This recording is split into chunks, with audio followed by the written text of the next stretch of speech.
Hey everyone, welcome back to my YouTube channel. My name is Titus. Now this is a plant channel, so if you are interested in that kind of content, please do consider subscribing. Now in this video, I'm here to talk to you guys about how to propagate a Philodendron pink princess right here.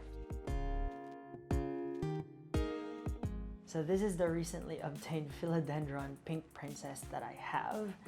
And basically what you want to do is have a look at those little stems down there, okay? See if you can find an aerial root. Now if you are able to, then all you need to do is get a clean scissor, okay, or a snipping tool, whatever you guys use. I just use a scissor, to be honest with you, but make sure that it's clean, okay? So there's less likelihood of that cutting getting any viruses or whatever bacteria on it. Now, once you guys get that cutting, okay, I'm just gonna show you guys what I got. Make sure that that cutting actually has aerial roots like what you guys can see there.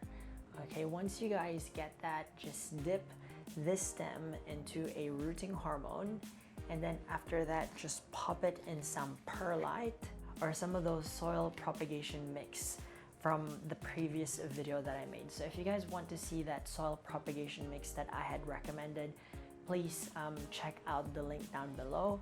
Otherwise, apparently you can just pop it in perlite or water. I'm just trying it in perlite right now, and at the moment it's living, so we'll see how we go. All right, so I want to give you guys an update on how that pink princess is that I have propagated, and this is how it is now.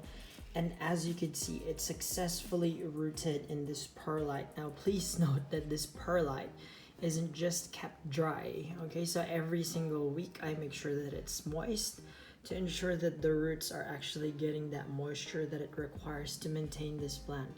And I also make sure that this plant is in a room or an area where there's actually a lot of light coming in. Okay, making sure that the pot is also draining as well to make sure that water doesn't stay in there.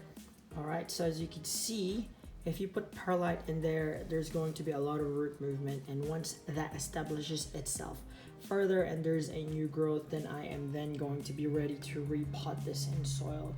Alright, so that's pretty much it, guys. I hope that you guys have found that video useful.